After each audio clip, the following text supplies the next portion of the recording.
এই দেখো এই দেখো এই দেখো ছিঁড়ে গেছে। দেবো দেবো টান মেরে ছিঁড়ে দেবো। এই না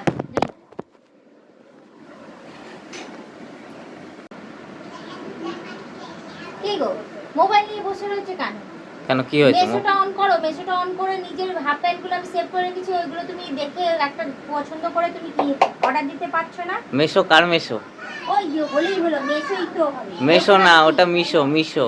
ও মেসো হোক আর মিশো হোক যেই হোক বলেই হলো।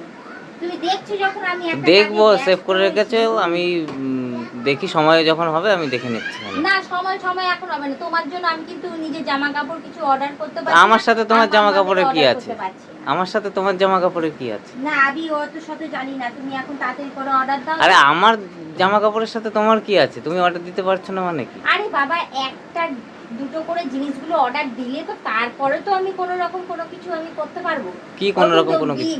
বাজি রাখলে যে এই যে প্যান্টটা, এই প্যান্টটা কি হয়েছে প্যান্টটা? কি অবস্থায় দাও? এই দেখো এই দেখো এই দেখো ছিঁড়ে গেছে। দেবো দেবো টান মেরে ছিঁড়ে দেবো। এই না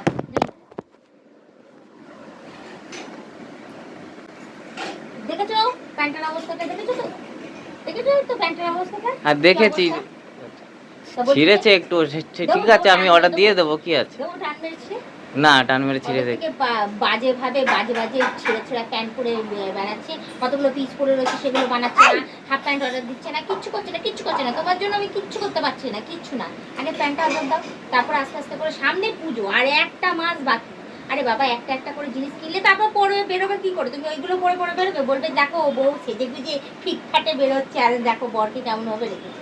তাই না তারপরে সেই পরে আমি কিছু জানি না। আগে তুমি মেশোটা অন করো, অন করে অর্ডার দাও সব। কবে থেকে বলছি প্যান্ট অর্ডার দাও, প্যান্ট অর্ডার দাও।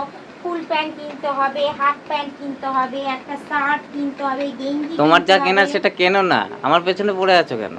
সেই তো আমি কিনে কিনে বোঝাই করবো, তারপর পরে যখন কেনা হয়ে যাবে তখন বলবো কি ওই তো নিজের জিনিসটা কিনে আলমারি বোঝাই করছে আর আমার জিনিসগুলোকে বাইরে ফেলে রেখেছে। আরে বাবা সব সময় সুন্দর জিনিস ফিটফাটের জিনিস পরে থাকবে তাহলে তো বেটার লাগবে। পয়সা লাগে সুন্দর জিনিস পরতে। শোনো বেটা ছেলে মানুষদের ছেঁড়া ফাটা জিনিস পরতে নেই। কে বলেছে? করে নিয়ম সেটা, যারা আর্নিং করে টাকা পয়সা রোজগার করে তাদের সবসময় ভালো ভালো জামা কাপড় পরতে হয়, তাহলে পজিটিভ এনার্জি আসে, সে রোজগার করতে পারে ভালোভাবে, ভালোভাবে টাকা আসে তাদের কাছে। ওরকম ছেঁড়া ফাটা পরলে মা লক্ষ্মীও রুষ্ট না হয়। না তো বলিনি, আমি তো বলছি যে ঠিক আছে দেখে নেবো ওখানে। না কোথায় বলেছি? ভালোভাবে থাকবে, ভালো ভালো খাবে, ভালো ভালো পড়লে তাহলে মা লক্ষ্মী খুশি হয়, খুশি হয়ে আরো বেশি বেশি করে দেয়। আর তুমি সেখানে এইসব করে বেড়াও। ঘরের মহিলারা ভালো পড়লেই হলো, তাহলে মা লক্ষ্মী থাকে। না মহিলারা তো ভালো পড়েই, কোনো মহিলা ছেঁড়া ফাটা পড়ে কি? হয়তো কোনো আর্থিক অবস্থা হলে খারাপ পড়লো, কিন্তু এখনকার যুগে কোনো মহিলারাও ছেঁড়া ফাটা করে না, তারা সেলাই করে পড়ে। কিন্তু তোমার যা প্যান্টের অবস্থাটা সেলাই করা যাবে না, ওই জন্যই বললাম নতুন অর্ডার দাও। ঠিক আছে আমি দেখে নিচ্ছি, দেখে অর্ডার দিয়ে দিচ্ছি। চুপ করো, ঠান্ডা হও, মুখটা এবার বন্ধ করো। মুখ তো আমার সবসময় বন্ধই থাকে, বন্ধই করে রাখে।